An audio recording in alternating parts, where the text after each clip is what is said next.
What's good? It's Woog. We have William Zepeda, 27 wins and 0 losses, taking on Jaime Arboleda, 19 wins and 2 losses.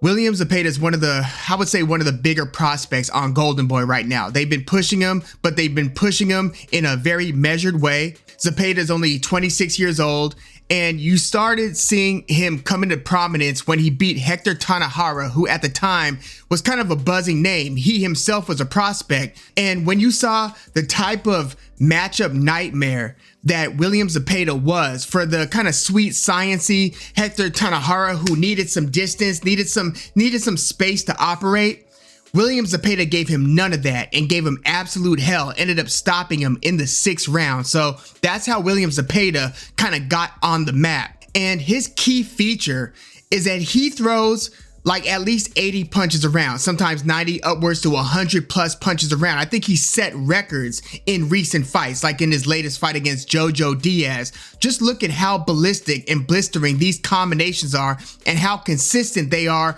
minute after minute in a 10 round, or in the case of the fight against Diaz, a 12 round fight. So I would say that Zepeda's superpower, if you will, is his ability to just throw a ton of punches, and hard punches too. This isn't just a pity pat type of, I stay active to score points with the judges type of activity. No, he is letting his hands go with vicious intent. And when you saw his, the latest step up fight against Diaz, and you were wondering, okay, well, how was that style gonna play against somebody with the experience of a Diaz, who's been in there with everybody from Devin Haney to prime Gary Russell Jr., and he pretty much blew Diaz away. Like, he didn't stop him. And yes, Diaz did have his moments in the second half of the fight, but damn, this guy was just way too much for him. Like, Diaz was constantly trying to catch up, trying to find moments to build his own pace, as opposed to just being a victim or a passenger on William Zepeda's pace. Like, you'll often see Diaz kind of put up the high guard to look for his moments to counter effectively. Well, if you're waiting for the storm to pass, you're going to be waiting all fight long, because William Zepeda is just going to keep on throwing punches. So you're automatically starting to think, okay, well, what kind of fighter will give William Zepeda problems? Well, you don't have to look too far back. 2 fights back, William Zepeda fought Rene Alvarado, a former belt holder, at 130. And Alvarado basically gave as good as he got in most of that fight, to where heading into the scorecards, it was anybody's guess who won that fight. Like, did Rene Alvarado edge a victory against William Zepeda? Well, William Zepeda won by unanimous decision. And I mean, I wasn't really pleased with the scorecards. I thought that it was a lot closer than the scorecards would indicate. To me, it was almost a coin toss who won that 10-round fight between William Zepeda and Rene Alvarado. But Rene Alvarado chose to fight him, pretty much fight fire with fire. Like, he let his hands go, not quite as much as Zepeda did, but close, like he was hanging with him. So you've got to either hang with him and basically throw nearly as many punches as him, or I think you've got a box where you are making William Zepeda pay for, as Teddy Atlas likes to put it, every inch of real estate. You've got to make him pay when he comes in. Like, you're going to come in, eat this, and then move, angle out, that type of a thing. So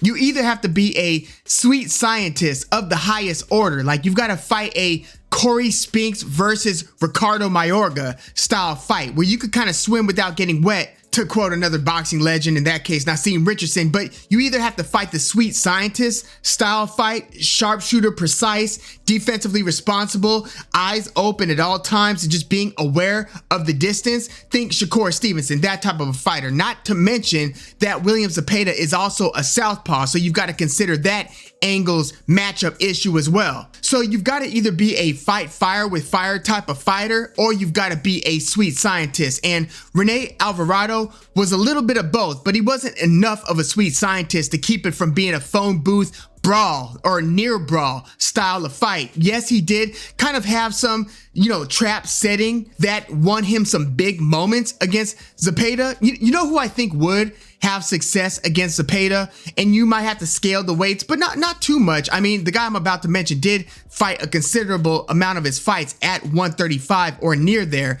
Juan Manuel Marquez. You know how when Juan Manuel Marquez fought Baby Bull Diaz. Remember Juan Baby Bull Diaz from Texas? Or when he fought Katsitas, I think it was Michael Katsitas, where in the beginning of the fight, Marquez looks like he's in trouble, a little bit overwhelmed by his opponent's activity. Hell, remember in that first fight against Pacquiao, Marquez got dropped 3 times and then won the vast majority of the rounds after that, bringing that fight to a draw. Well, Marquez also ran into trouble in the early rounds against Juan Baby Bull Diaz and against Katsitas, but in each of those cases, he ended up finding the angles and kind of, computing data. But the difference between like a Lomachenko or a Mayweather, when they are computing data, they're not getting hit as much as Marquez often gets hit early. But you find by the middle rounds, hey, Marquez is setting traps and he's walking you into punches. He's starting to get your timing down, your punch patterns down, and he's starting to adjust and build his attack accordingly.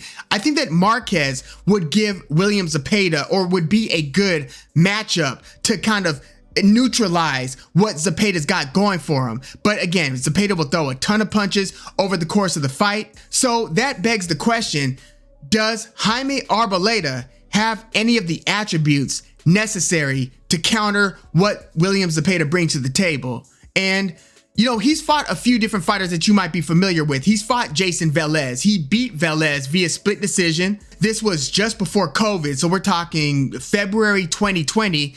And he also fought Chris Colbert just after the boxing shutdown in the middle of 2020, or early through middle 2020. So he fought Colbert in late 2020, and Chris Colbert ended up knocking him out in the 11th round.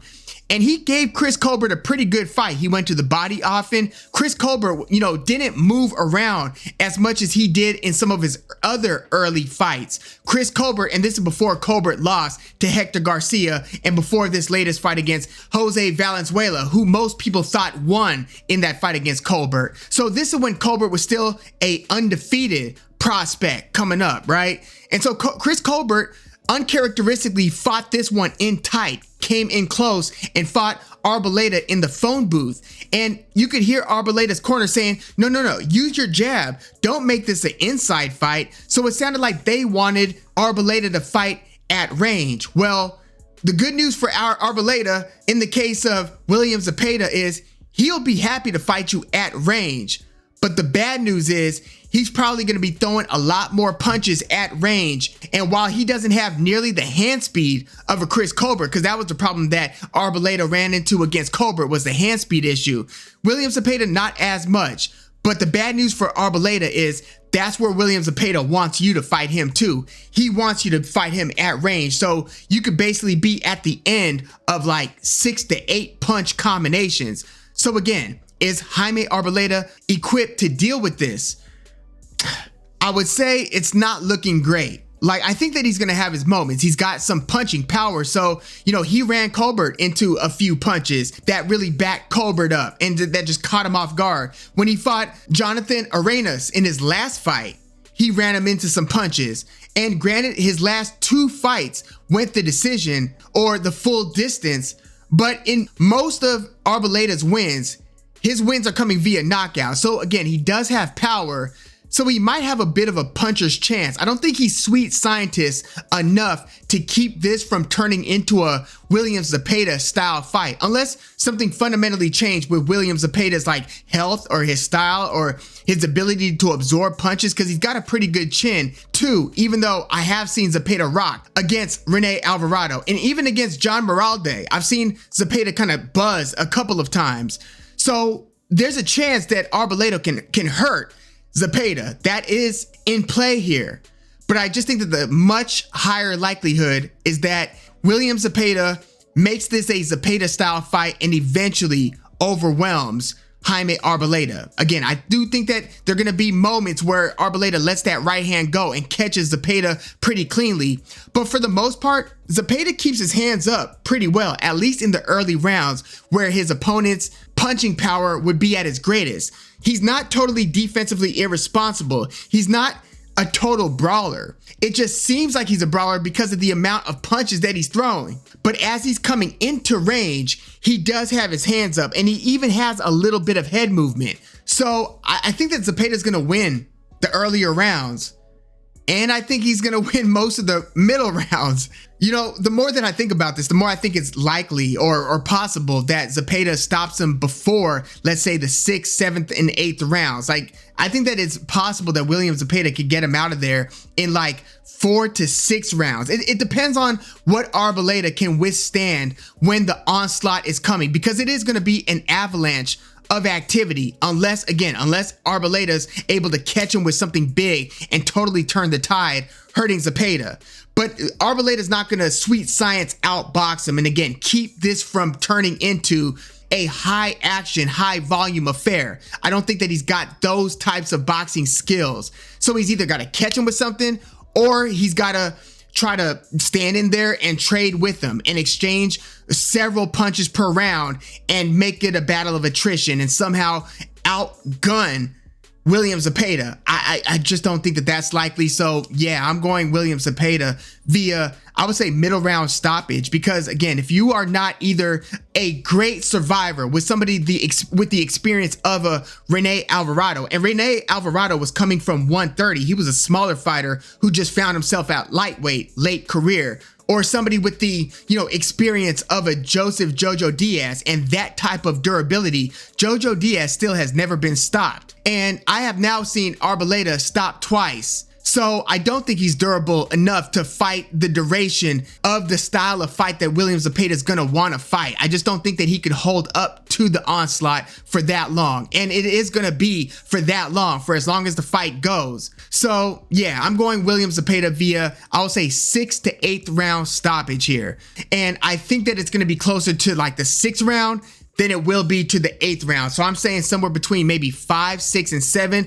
I don't see this going into the 8th round now that I think about it. I would say rounds 5 through 7 type of stoppage for William Zepeda. But assuming William Zepeda handles business here, where does Golden Boy then position him after that? Like, who do you match him up against, given Golden Boy's relatively thin stable at 135, outside of Ryan Garcia, who's now going up to 140, right? So I don't really see fighters on Golden Boy who would be appropriate step-ups at 135 at this point for William Zepeda to fight. So I'm assuming there's going to have to be some sort of cross-promotional effort taken here. And I know that William Zepeda was already called out, and, you know, supposedly, reportedly, you know, his team didn't want to take on a Shakur Stevenson fight. Shakur Stevenson, you know, was trying to fight George Kambosos, Isaac Cruz, and William Zepeda. So I don't expect Zepeda to fight Shakur Stevenson